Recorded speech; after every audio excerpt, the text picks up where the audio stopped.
तो हम लोग जो है first chapter some basic concepts in chemistry का कुछ न्यूमेरिकल्स को पढ़ रहे हैं। तो उसको आगे बढ़ाते हुए फर्स्ट चैप्टर का क्वेश्चन नंबर 1.25 एनसीईआरटी क्वेश्चन है ये, ठीक है। तो इसमें कह रहा है कि how are 0.50 mole Na2CO3 and 0.50 m Na2CO3 different. ये दोनों डिफरेंट कैसे है? यहाँ पे 0.50 ही है, यहाँ पर भी 0.50 ही है, दोनों ही Na2CO3 ही है। तो फिर दोनों डिफरेंट क्या है? या अगर सेम है तो सेम कैसे है ये भी बताना होगा, और डिफरेंट है तो डिफरेंट कैसे है। तो है तो ये डिफरेंट, सेम नहीं है, ठीक है। केमिकल्स दोनों सेम है, लेकिन दोनों जो वर्ड लिखा हुआ है ना, इस दोनों का डिफरेंट मीनिंग होता है, ठीक है। यहाँ पर क्या है, सिंपल जो है दिया हुआ है 0.50 मोल Na2CO3 है, ठीक है। और यहाँ पर क्या है 0.50 m Na2CO3। तो ये सॉल्यूशन को रिप्रेजेंट कर रहा है, ये Na2CO3 सॉल्यूशन को रिप्रेजेंट कर रहा है, जबकि ये सॉल्यूशन रिप्रेजेंट नहीं कर रहा है, ये क्रिस्टल या पाउडर को रिप्रेजेंट कर रहा है। सोडियम कार्बोनेट केमिकल्स है, उसके अमाउंट को रिप्रेजेंट कर रहा है, ठीक है। तो डिफरेंट कैसे है देख लेते हैं। 0.50 मोल Na2CO3 का मीनिंग होता है 0.50 नंबर ऑफ मोल्स हो गया, 0.50 नंबर ऑफ मोल्स हो गया, दिया हुआ है 0.50 मोल हो गया। और उसमें अगर हम मोलार मास मल्टीप्लाई कर देंगे तो ये हो जाएगा टोटल एक्चुअल अमाउंट हो जाएगा, कितना होगा। इसलिए मोलार मास को हम लोग मल्टीप्लाई कर देते हैं। ये हो गया 0.50 इंटू मोलार मास किसका, सोडियम कार्बोनेट का मोलार मास लेना है और किसी का नहीं, क्योंकि ये नाम दिया हुआ है। ये हो गया 2 इंटू 23। 23 क्या होता है, एटॉमिक मास होता है सोडियम का, इसलिए हो गया 2 इंटू 23 प्लस कार्बन का क्या होता है 12 होता है, तो 1 इंटू 12 हो गया। और ऑक्सीजन का कितना होता है 16 होता है, ऑक्सीजन का कितना होता है 16, ठीक है। तो ऑक्सीजन कितना है 3 है ना, तो ये हो गया 3 इंटू 16, इतना ग्राम हो गया। ये हो गया 0.50। इसको जब हम कैलकुलेट करेंगे तो ये आ जाएगा 106 ग्राम। अब इस दोनों को मल्टीप्लाई करेंगे तो फाइनल रिजल्ट आ जाएगा हमारा, ठीक है। 0.5 है तो ये हो जाएगा 53 ग्राम Na2CO3। मतलब क्या होगा, 0.50 मोल Na2CO3 का मीनिंग हुआ 53 ग्राम सोडियम कार्बोनेट, ठीक है। 0.50 मोल Na2CO3 का मीनिंग हुआ 53 ग्राम Na2CO3। वेरी सिंपल मीनिंग है ना। 53 ग्राम Na2CO3 बोलो या 0.50 मोल Na2CO3 बोलो, दोनों एक ही चीज़ है, ठीक है। ये एक हो गया। अब दूसरा क्या चीज़ है 0.50 m, 0.50 m Na2CO3 ये लिखा हुआ है, तो इसका मीनिंग होगा 0.50 mole Na2CO3 dissolved in 1 liter of solution, ठीक है। 1 लीटर सॉल्यूशन में इतना सोडियम कार्बोनेट, इतना मोल सोडियम कार्बोनेट डिजॉल्व है, ये इसका मीनिंग हुआ, ठीक है। यानी इसका मीनिंग हो गया 0.50 मोल पर लीटर Na2CO3 सॉल्यूशन। इसका मीनिंग हो गया 0.50 मोल पर लीटर Na2CO3 सॉल्यूशन। इसका मीनिंग ये हुआ, ये दो मीनिंग लिखे, ठीक है। अब 0.50 मोल Na2CO3 का मीनिंग कितना होता है? 53 ग्राम Na2CO3,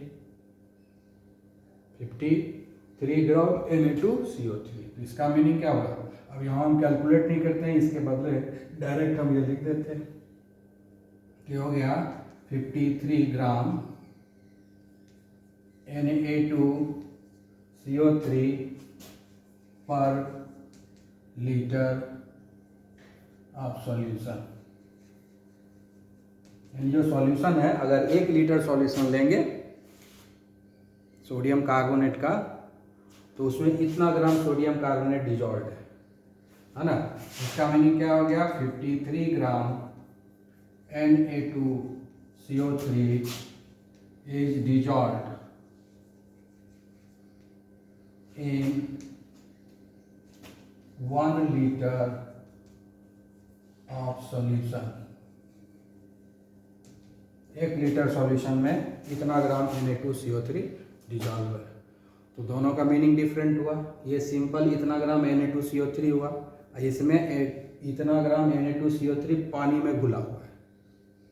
ये सिंपली हम लोग वेट करके निकाले Na2CO3, और यहाँ पर क्या है, वो उतना Na2CO3 पानी में घुला हुआ है। इस सॉल्यूशन को रिप्रेजेंट कर रहा है, ये सॉल्यूशन को रिप्रेजेंट कर रहा है, और सिंपल ये केमिकल को रिप्रेजेंट कर रहा है। Amount of chemical, amount of sodium carbonate को रिप्रेजेंट कर रहा है। ये क्वांटिटी ऑफ सोडियम कार्बोनेट को ये रिप्रेजेंट कर रहा है, जबकि यहाँ पर ये सोडियम कार्बोनेट सॉल्यूशन को रिप्रेजेंट कर रहा है।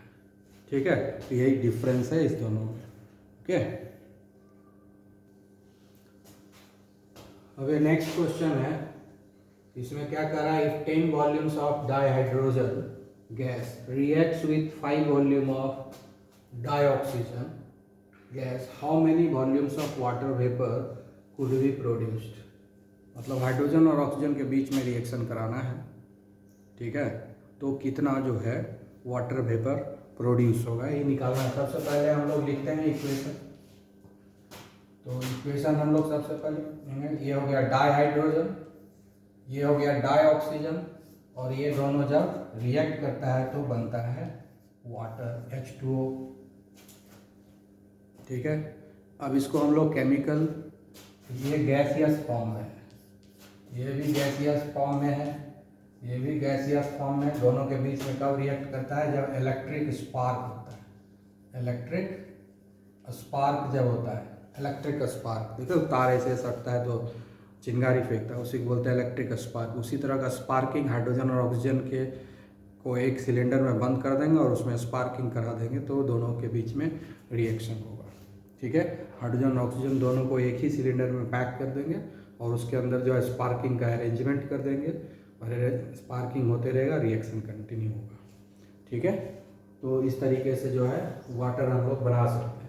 अब इसको हम लोग बैलेंस जरा कर लेते हैं। ऑक्सीजन 2 है, यहाँ 1 ही है, यहाँ 2 दिया, ऑक्सीजन बैलेंस हो गया, तो हाइड्रोजन जो है 4 हो गया, तो 2। ये हो गया बैलेंस्ड केमिकल इक्वेशन। अब अकॉर्डिंग टू इक्वेशन के हिसाब से क्या हुआ, ये equation 2 volume of hydrogen, 1 volume of oxygen reacts to form 2 volume of water. मतलब क्या हो गया कि 2 वॉल्यूम ऑफ हाइड्रोजन जो है रिएक्ट करेगा 1 वॉल्यूम ऑफ ऑक्सीजन से और 2 वॉल्यूम ऑफ वाटर वेपर बनाएगा। ठीक है, ये हुआ हमारा इक्वेशन। अकॉर्डिंग टू इक्वेशन ये हमारा मिल गया रिलेशनशिप। ठीक है, अब क्या करना है कि अकॉर्डिंग टू क्वेश्चन देखना है। क्वेश्चन में हम लोग हाइड्रोजन कितना लिए हैं, 10 वॉल्यूम, और अकॉर्डिंग टू क्वेश्चन, ठीक है, अकॉर्डिंग टू क्वेश्चन डाइऑक्सीजन कितना लिए हैं, डाइहाइड्रोजन लिए हैं 10 वॉल्यूम, डाइहाइड्रोजन जो है 10 वॉल्यूम ले लिए हैं, और ऑक्सीजन कितना लिया गया है, ऑक्सीजन लिया गया 5 वॉल्यूम। ठीक है, और कहता है कि ये कितना प्रोड्यूस होगा, जरा बताइए। ठीक है, तो 2 वॉल्यूम जो है 1 वॉल्यूम के साथ रिएक्ट करेगा, तो 10 वॉल्यूम 5 वॉल्यूम के साथ तो रिएक्ट करेगा ही, क्योंकि हाफ चाहिए, 2 का आधा हाफ जो है 1 होता है, तो 10 का हाफ 5 होता है, यानी 2:1 के रेशियो में रिएक्शन हो रहा है, तो ये भी 2:1 हो ही जाएगा, 10:5 हो रहा है। ठीक है, तो 2:1 हो गया, इसलिए रिएक्शन कंप्लीट होगा, इसमें कोई लिमिटिंग रिएजेंट नहीं होगा, रिएक्शन कंप्लीट होगा, कोई भी एक्सेस रिएजेंट नहीं है। ठीक है, और लिमिटिंग रिएजेंट भी इसमें नहीं है, दोनों में से कुछ भी नहीं है। ठीक है, तो अब हम लोग देखते हैं इसमें क्या है। अकॉर्डिंग टू इक्वेशन क्या है, 2 वॉल्यूम। ठीक है, तो हम चूंकि 2 वॉल्यूम 1 वॉल्यूम से रिएक्ट करता है, 2 volume H2 reacts to form 2 volume. अब देखो कि इसमें से हम किसी को भी ले सकते हैं, क्योंकि जिस रेशियो में रिएक्शन हो रहा है उसी रेशियो में दोनों हो रहा है। अकॉर्डिंग टू इक्वेशन हाइड्रोजन और ऑक्सीजन का जो रेशियो है वो क्या है, अकॉर्डिंग टू इक्वेशन हाइड्रोजन और ऑक्सीजन का रेशियो क्या है, 2:1। अब अकॉर्डिंग टू क्वेश्चन हाइड्रोजन और ऑक्सीजन का रेशियो अगर सेम हुआ तो बहुत ही अच्छी बात होती है, कुछ भी नहीं बचेगा, कोई एक्सेस रिएजेंट नहीं होगा। तो कह रहा है कि 10 वॉल्यूम ये है और 5 वॉल्यूम ये है, तो ये भी तो वही हो गया, 5 से कट हो जाएगा दोनों, 5 2 जा 10, 5 1 जा 1, तो दोनों में रेशियो सेम है। अकॉर्डिंग टू इक्वेशन जो रेशियो है वही अकॉर्डिंग टू क्वेश्चन भी रेशियो है, तो दोनों रेशियो सेम है। इसका मतलब इसमें कोई एक्सेस रिएजेंट नहीं है, इसमें कोई लिमिटिंग रिएजेंट नहीं है, सारा रिएजेंट जो है कंप्लीटली कंज्यूम हो जाता है रिएक्शन में। ठीक है, इसलिए कंप्लीट रिएक्शन है, तो इसलिए यहाँ पर हमको सोचना नहीं है कि कौन लिमिटिंग रिएजेंट है, हम किससे कैलकुलेशन करेंगे, ये सोचने की ज़रूरत नहीं है। दोनों में से किसी से भी हम कैलकुलेट कर लेंगे, हमारा रिजल्ट जो है सेम आएगा। हम हाइड्रोजन से भी कंप्लीट करेंगे तो भी रिजल्ट सेम आएगा, ऑक्सीजन से भी कैलकुलेट करेंगे तो भी रिजल्ट सेम आएगा, दोनों से हम करके बता देते हैं। अब हम लोग कैलकुलेट करते हैं। ठीक है, 2 volume H2 produces 2 volume H2, यही है according to question, according to equation. According to equation calculation करते हैं, अकॉर्डिंग टू इक्वेशन। ठीक है, so therefore 1 volume of H2 will produce 2 volume of 1 volume of water. 2 volume जो है produce कर रहा है 2 वॉल्यूम, तो 1 volume of H2 would produce 1 volume of H2। ठीक है, therefore 10 volume of H2 would produce 1 into 10 equal to 10 volume of H2O। यही हमारा आंसर हुआ, 10 वॉल्यूम ऑफ H2O, मतलब इस रिएक्शन में 10 volume of water vapour would be produced, यही हमारा आंसर हुआ। तो ये हाइड्रोजन के हेल्प से कैलकुलेट किए, क्योंकि इस रिएक्शन में दोनों ही रिएजेंट कंप्लीटली यूज होता है, तो दोनों में से किसी से भी कैलकुलेट कर सकते थे। एक से कैलकुलेट करके दिखा दिए, रिजल्ट आया 10 वॉल्यूम। अब दूसरे से भी कैलकुलेट करके देख लेते हैं। ठीक है, again 1 volume of O2 produces 2 volume H2। ठीक है, 1 volume of O2 produces 2 volume of H2। 1 volume का ही निकला हुआ है, इसलिए ये वाला स्टेप करने की जरूरत नहीं, यहाँ नहीं था इसलिए ये स्टेप किए। 1 वॉल्यूम वाला यहाँ तो है ही ऑलरेडी दिया हुआ, तो क्वेश्चन में क्या दिया हुआ है, 5 volume. So therefore 5 volume of O2 produce 2 into 5 equal to 10 volume H2O। ये आंसर हो गया। आंसर दोनों ही केस में आंसर सेम आया, 10 वॉल्यूम। तो याद रखना है, जब रिएक्शन कंप्लीट होता है ना, रिएक्शन में कोई भी इंग्रेडिएंट बचता नहीं है अनरिएक्टेड।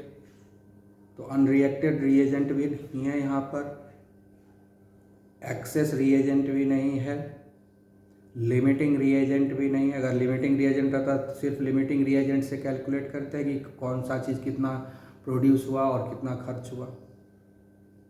यहाँ पर कोई लिमिटिंग रिएजेंट नहीं है, इसलिए किसी भी रिएक्टेंट के कंपैरिजन में हम प्रोडक्ट को निकाल सकते हैं। इसीलिए दोनों हम बना के दिखाए।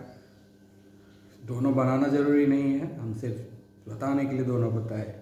इस दोनों में से कोई एक ही बनाना है, ठीक है। तो ये बात याद रखना है, रिएक्शन जब कंप्लीट होता है कोई भी रिएजेंट बचा हुआ नहीं रहता है रिएक्शन में, तो उसमें किसी भी रिएक्टेंट से कंपैरिजन करके हम बना सकते हैं।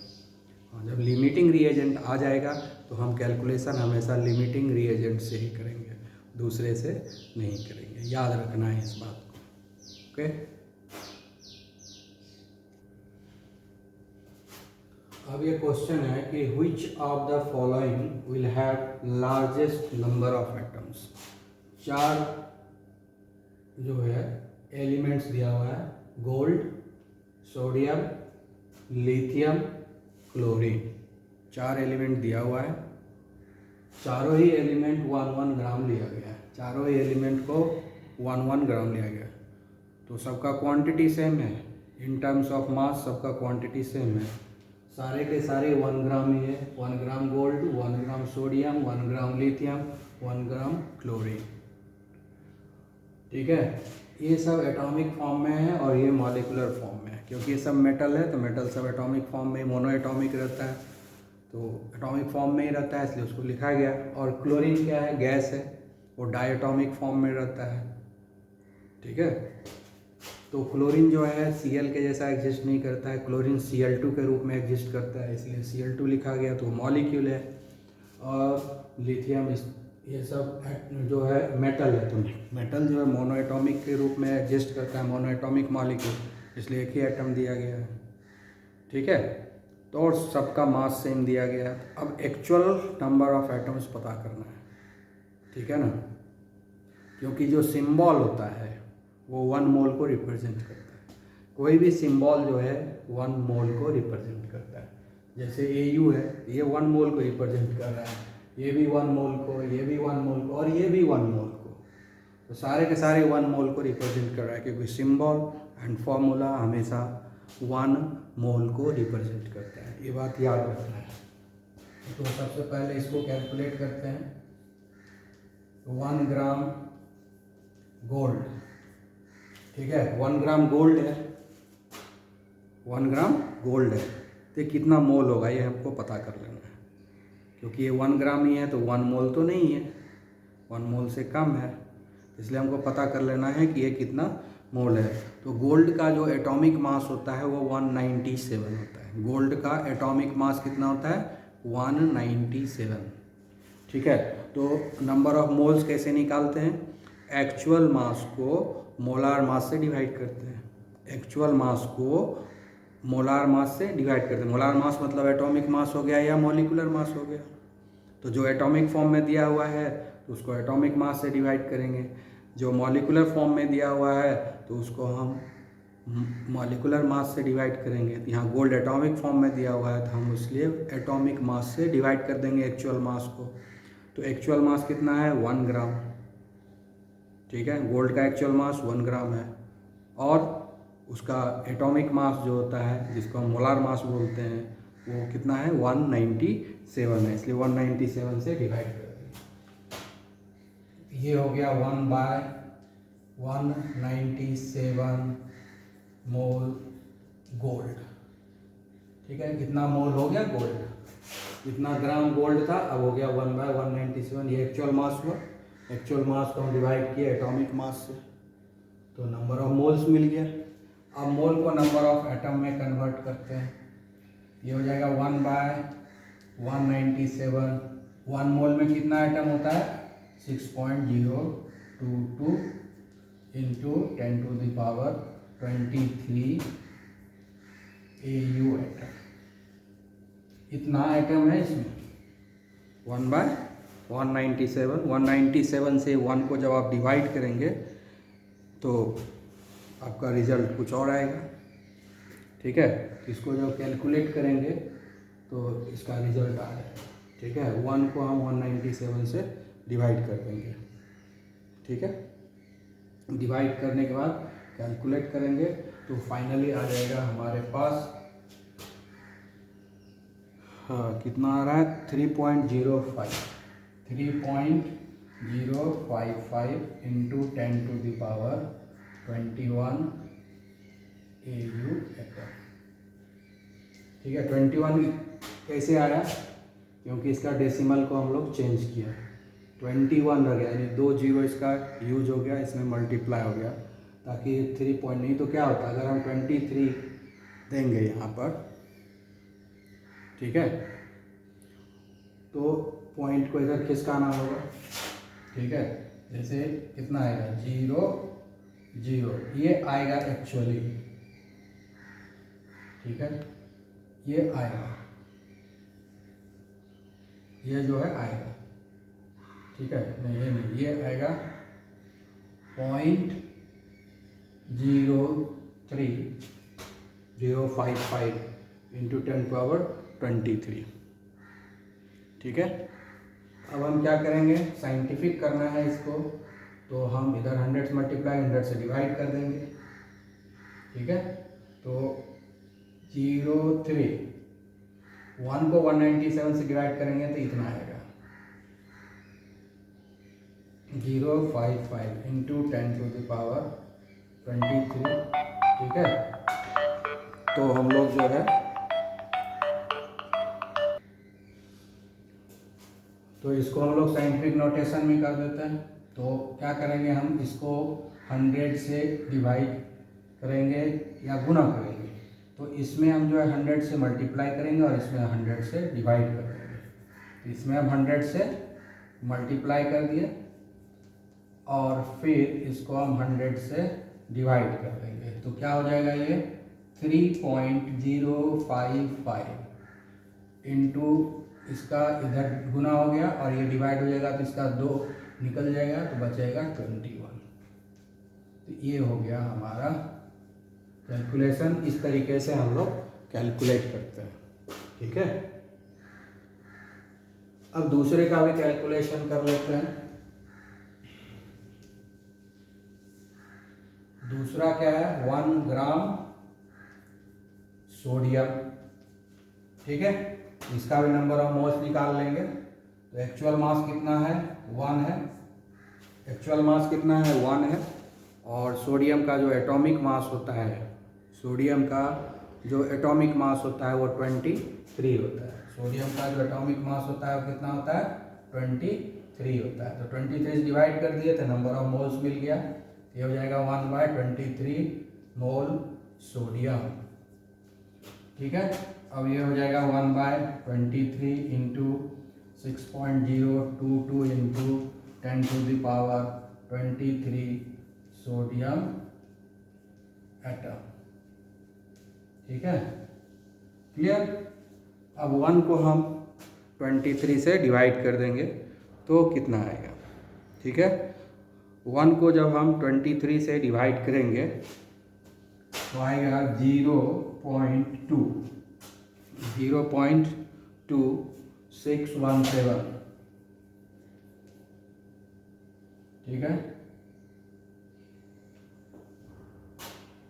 सिर्फ इतना ही नहीं, यहाँ पर ध्यान देने वाली बात है, डिवाइड इसको हम 1 में डिवाइड नहीं कर रहे हैं, इसको डिवाइड कर रहे हैं। 6.022 को डिवाइड किया 197 से, ये 1 है, इसको डिवाइड करने से कोई मीनिंग नहीं है।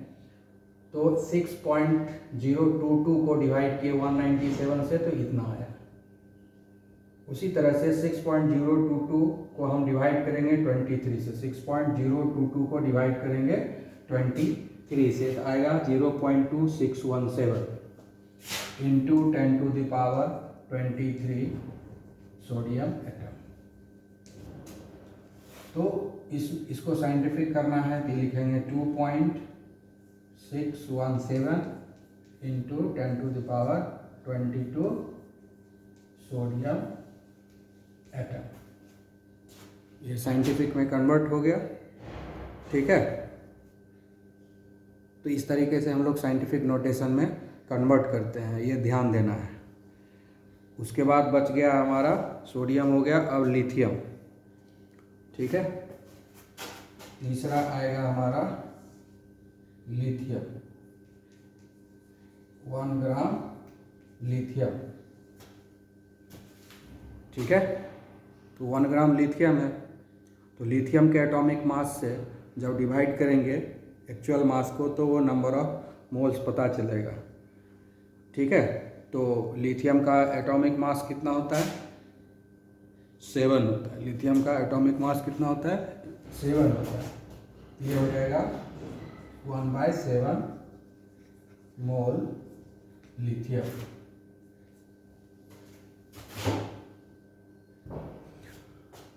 ये हो गया हमारा 1/7 मोल लिथियम। 1 ग्राम लिथियम हो गया 1/7 मोल लिथियम। एटॉमिक मास से डिवाइड कर दिया तो नंबर ऑफ मोल्स मिल गया। और 1 मोल में कितना होता है उसको हम मल्टीप्लाई कर देंगे। 1/7 इंटू 6.022 इंटू 10⁻23 लिथियम एटम हुआ। ठीक है, अब 7 से हम इसको डिवाइड कर देंगे। 7 से डिवाइड कर देंगे तो कितना आएगा? ये आ जाएगा 0.86 इंटू 10⁻23। इसको साइंटिफिक अगर बनाना है तो लिखेंगे 8.6 इंटू 10⁻22 लिथियम एटम। ठीक है, तो 3 का कैलकुलेशन हो गया। अब एक बचा है क्लोरीन। क्लोरीन का यहाँ कर देते हैं, जगह की कमी है। ठीक है, तो हो गया 1 मोल 1 ग्राम है ना, 1 ग्राम Cl2। ये कैसे मोल में? Cl2 है तो मॉलिक्यूलर फॉर्म में, एटॉमिक फॉर्म में नहीं है। तो सब जगह हम लोग एक्चुअल मास को एटॉमिक मास से डिवाइड किए हुए हैं तीनों जगह, लेकिन यहाँ पर क्या है? मॉलिक्यूल है तो मॉलिक्यूलर मास से डिवाइड करेंगे तब नंबर ऑफ मोल्स मिलेगा। फर्स्ट, सेकंड, थर्ड तीनों में हम लोग एटॉमिक मास से डिवाइड किए 1 ग्राम को, एक्चुअल मास को हम लोग एटॉमिक मास से डिवाइड किए तो नंबर ऑफ मोल्स मिला। लेकिन चौथे केस में क्या है कि यहाँ एटम नहीं दिया हुआ है, मॉलिक्यूल दिया हुआ है, तो नंबर ऑफ मोल्स निकालने के लिए हमको मॉलिक्यूलर मास से डिवाइड करना है एक्चुअल मास को, न कि एटॉमिक मास से। ठीक है, तो क्लोरीन का हम लोग मॉलिक्यूलर मास यूज करेंगे, यहाँ पर एटॉमिक मास यूज नहीं करेंगे। तो 1 ग्राम हो गया एक्चुअल मास, और मॉलिक्यूलर मास क्या हो गया? 2 क्लोरीन है ना, 2 इंटू 35.5 मोल Cl2। ठीक है, ये हो जाएगा 1/71 मोल Cl2। ठीक है, 1/71 हो गया। अब 1 मोल में जितना हमको आइटम दिखाना है दिखा देंगे, और ये हो जाएगा 1/71 इंटू 6.022 इंटू 10⁻23 Cl2 मॉलिक्यूल। हाँ, सब जगह देखो हम एटम लिखे हैं, यहाँ पर हमने मॉलिक्यूल लिखा क्योंकि मॉलिक्यूलर फॉर्म में है तो मॉलिक्यूल होगा। अब इस मॉलिक्यूल को हम लोग एटॉमिक फॉर्म में कन्वर्ट करेंगे। एक मॉलिक्यूल में 2 एटम है, एक मॉलिक्यूल में 2 एटम है तो 2 से मल्टीप्लाई हो जाएगा। तो अब लिखेंगे हम लोग, क्योंकि एक मॉलिक्यूल में 2 क्लोरीन एटम है तो यहाँ 2 से मल्टीप्लाई कर देंगे। ठीक है, इसलिए आप लिखेंगे 2 into 1/71 into 6.022 into 10⁻23 chlorine atom. ठीक है, अब हो गया ये क्लोरीन, क्योंकि एक क्लोरीन मॉलिक्यूल में 2 क्लोरीन एटम है, तो मॉलिक्यूल को एटम में कन्वर्ट करना पड़ेगा यहाँ पर, क्योंकि हमको नंबर ऑफ एटम को कंपैरिजन करना है, इसलिए हम 2 से मल्टीप्लाई करेंगे, क्योंकि क्लोरीन को हम Cl2 के रूप में लिखते हैं। ठीक है, अब इसको कैलकुलेट करेंगे। अब क्या है, 2 पहले 2 से हम इसको मल्टीप्लाई कर देंगे और 71 से डिवाइड कर देंगे। 2 को हम 6.022 से मल्टीप्लाई करेंगे और 71 से डिवाइड करेंगे, तो कितना आएगा? आएगा 0.1695 इंटू 10⁻23। ठीक है, अब हम इसको यहाँ पर कैलकुलेट करके लिखते हैं इसको। तो अब इसको साइंटिफिक वे में लिखेंगे। यहाँ हम लोग लिख रहे हैं, इसको हम कहाँ लिख रहे हैं? यहाँ लिख रहे हैं, इसका वैल्यू हम यहाँ लिख रहे हैं, याद रखना है। तो ये कितना आएगा? 1.695 इंटू 10⁻, इससे एक 10 निकाल के से मल्टीप्लाई कर देंगे, साइंटिफिक हो जाएगा। ये हो जाएगा 10⁻22 क्लोरीन एटम। ठीक है, अब हम लोग सब में नंबर ऑफ एटम्स पता कर लिए, चारों में। पूछ रहा है which of the following have the largest number of atom, तो सबको देख लो। सब में 10⁻22 है, इसमें भी 10⁻22 है, इसमें भी 10⁻22 है, इसमें 10⁻21 है। तो ये सबसे छोटा हो गया,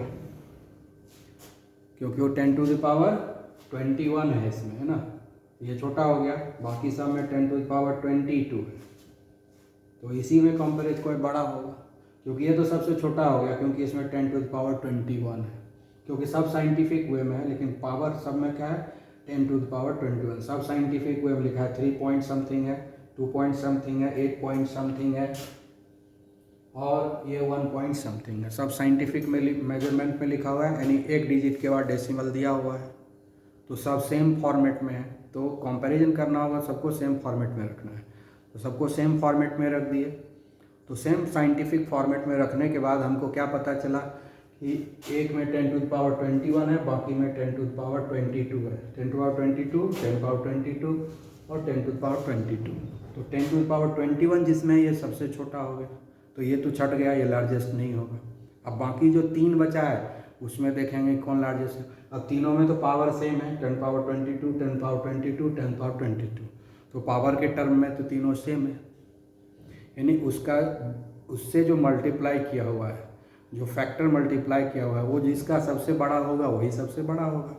तो देखो इसमें 10⁻22 में 2.6 से मल्टीप्लाई है, यहाँ 8.6 से मल्टीप्लाई किया हुआ है, और यहाँ पर 1.69 से मल्टीप्लाई किए हुए। तो सबसे बड़ा नंबर कौन है? ये 8.6, यानी लिथियम के पास सबसे ज़्यादा नंबर ऑफ एटम है, यानी हमारा आंसर क्या होगा?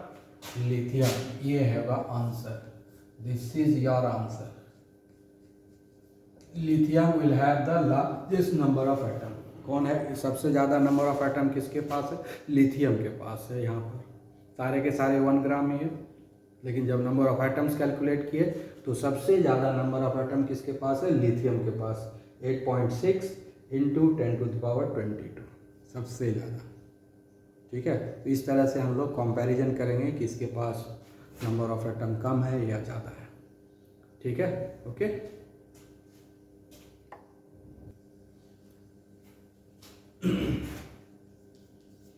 तो यहाँ कर रहा है calculate the molality of a solution.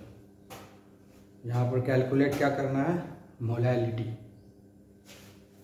Of a solution of ethanol in water, यानी सॉल्वेंट जो है वाटर है, in which the mole fraction of the ethanol is given. Mole fraction ethanol का दिया हुआ है। सबसे पहले हमको निकालना क्या है, उसका फॉर्मूला लिख लेते हैं। तो सबसे पहले हमको निकालना है मोलैलिटी ऑफ इथेनॉल सॉल्यूशन। ठीक है, CH3CH2OH, इसका मोलैलिटी निकालना है। तो मोलैलिटी का क्या फॉर्मूला होता है ना, मोलैलिटी का फॉर्मूला क्या होता है, number of moles of the solvent, ठीक है, divided by mass of the solvent, mass of the solvent, number of moles of the solute, ये हुआ सॉल्यूट, और सॉल्वेंट क्या है यहाँ पर, वाटर, हम वाटर लिख देते हैं। सॉल्यूट यहाँ पर क्या है, इथेनॉल है। सॉल्यूट यहाँ पर क्या है, इथेनॉल है। सॉल्यूट क्या है, इथेनॉल है। सॉल्वेंट क्या है, पहले ये याद रखना है कि सॉल्यूट है क्या। सॉल्यूट हमारा है CH3CH2OH, और सॉल्वेंट क्या है, वाटर, और सॉल्वेंट क्या है, वाटर।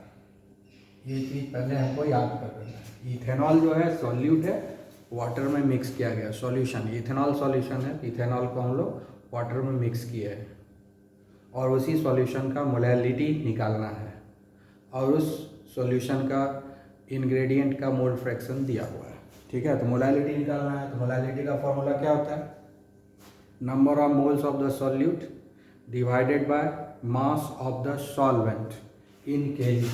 सॉल्वेंट हमारा क्या है यहाँ पर, actual mass of the solvent in KG होता है इनटू 1000, यहाँ पर ये ग्राम रहेगा, तब ना ये 1000 से मल्टीप्लाई, ये फॉर्मूला है। यहाँ जो वेट लिखेंगे इन ग्राम लिखेंगे, ठीक है। तो ये हमारा फॉर्मूला है। तो मोलैलिटी अगर निकालना है तो ये चाहिए, ये चाहिए, ये दो चीज चाहिए, number of moles of ethanol and actual mass of the water, ठीक है। क्वेश्चन में तो ये दिया हुआ नहीं है, ये भी दिया हुआ नहीं है, तो हमको दोनों ही फाइंड आउट करना पड़ेगा। अब यहाँ पर एक दिमाग लगाने वाली बात है कि हमको निकालना क्या है, क्योंकि वाटर कितना लिया गया है, सॉल्वेंट कितना लिया गया है, दिया हुआ नहीं है। सॉल्वेंट कितना लिया गया है, यानी वाटर कितना लिया गया है, ये यहाँ पर दिया हुआ नहीं है। लेकिन कैलकुलेट क्या करना है, निकालना क्या है, मोलैलिटी। तो मोलैलिटी क्या होता है, पर केजी ऑफ सॉल्वेंट। मोलैलिटी क्या होता है, पर केजी ऑफ सॉल्वेंट, ठीक है ना। पर केजी मतलब 1000 ग्राम, यानी पानी कितना लेना है हमको, 1000 ग्राम, तभी ना मोलैलिटी निकलेगा, क्योंकि दिया हुआ तो है ही नहीं। तो हमको एज्यूम करना पड़ेगा मोलैलिटी निकालने के लिए कि सॉल्वेंट कितना लेना है, क्योंकि सॉल्वेंट का अमाउंट दिया हुआ नहीं है। तो हमको तो निकालना है मोलैलिटी। मोलैलिटी के लिए कितना चाहिए सॉल्वेंट, 1 kg सॉल्वेंट चाहिए। यह जग जाहिर है, यही तो फॉर्मूला है ना। मोलैलिटी का फॉर्मूला क्या है, number of moles of the solute per kg of solvent, number of moles of the solute dissolved in 1 kg of solvent, यही है डेफिनेशन। मोलैलिटी का डेफिनेशन यही है। तो इसलिए हम जो है यहाँ पर क्या करेंगे कि सॉल्वेंट जो है 1 kg लेंगे, ठीक है। तो वेट ऑफ H2O यही है सॉल्वेंट, हम ले लेंगे 1 kg। 1 kg का मतलब क्या हो गया, 1000 ग्राम। 1 kg का मतलब हो गया 1000 ग्राम, ठीक है। तो number of moles of water भी निकाल लेते हैं। Number of moles of water कितना हो जाएगा, 1000 ग्राम है, डिवाइड कर देंगे इसके मोलार मास से। मोलार मास कितना है, 1 × 2 प्लस, ठीक है, 16 × 1, इतना मोल हो गया, यानी 1000/18 मोल।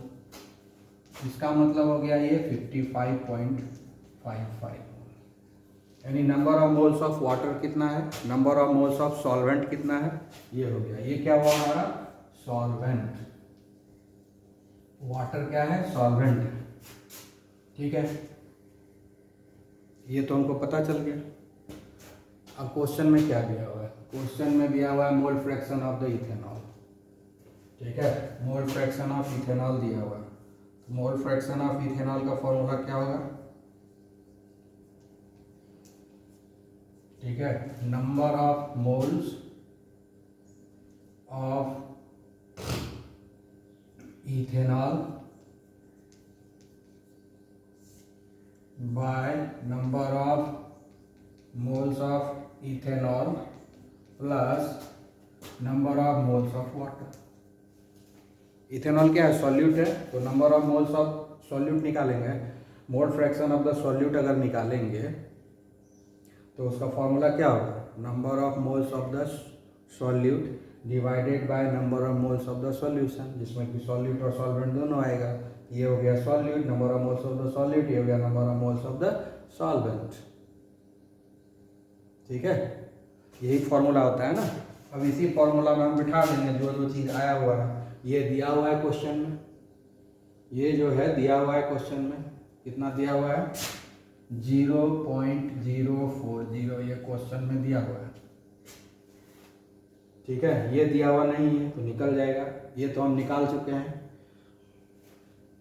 क्यों 1000 ग्राम क्यों लिए? क्योंकि हमको मोलैलिटी निकालना है। मोलैलिटी क्या होता है? पर केजी ऑफ द सॉल्वेंट होता है। मोलैलिटी कैसे निकालते हैं? 1 kg के लिए, इसलिए हम 1 kg सॉल्वेंट ले लिए। ठीक है, number of moles of the solute divided by number of moles of the solute plus number of moles of the solvent. कितना है? 55.55। यही तो है हमारा। अब इसको हम लोग सॉल्व करेंगे।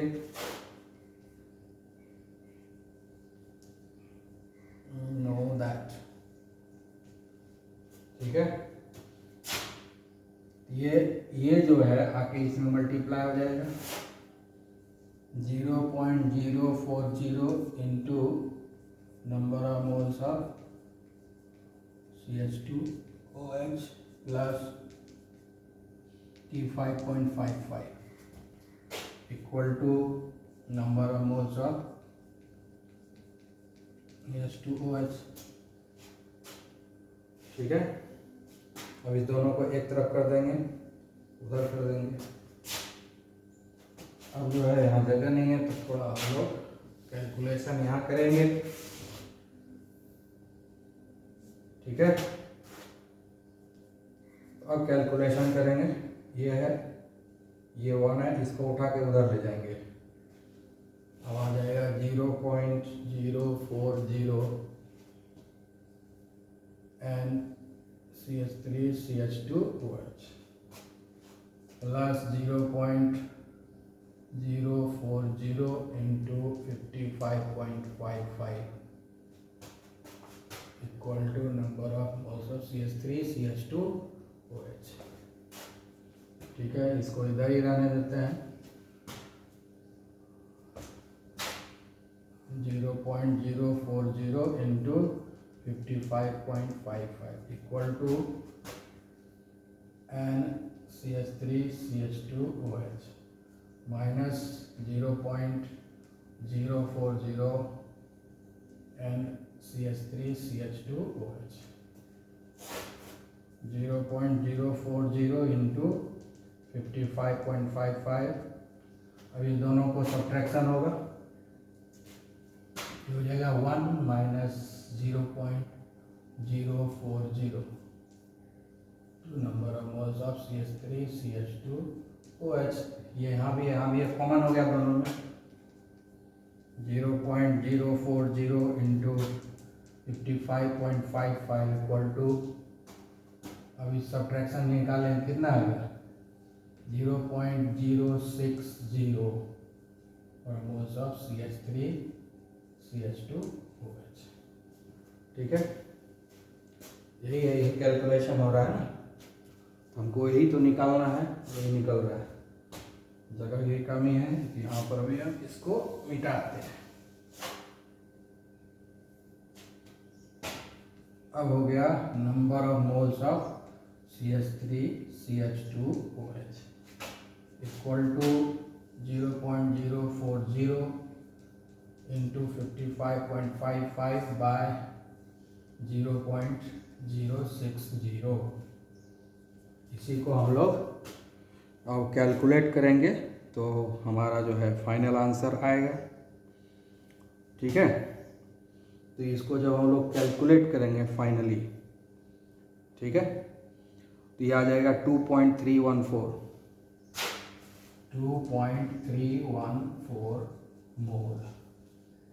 इसको फाइनली जब हम लोग कैलकुलेट करेंगे तो इतना ही आएगा, ठीक है।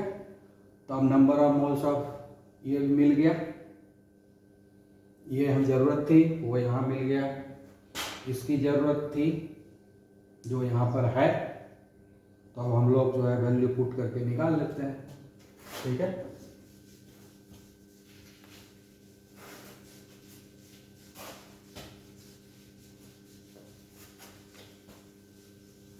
ठीक है, अब इस फॉर्मूला में वैल्यू को पुट करेंगे, number of moles of CH3 CH2OH, ठीक है। तो number of moles of CH3 CH2OH कितना है? 2.314। ये कितना है?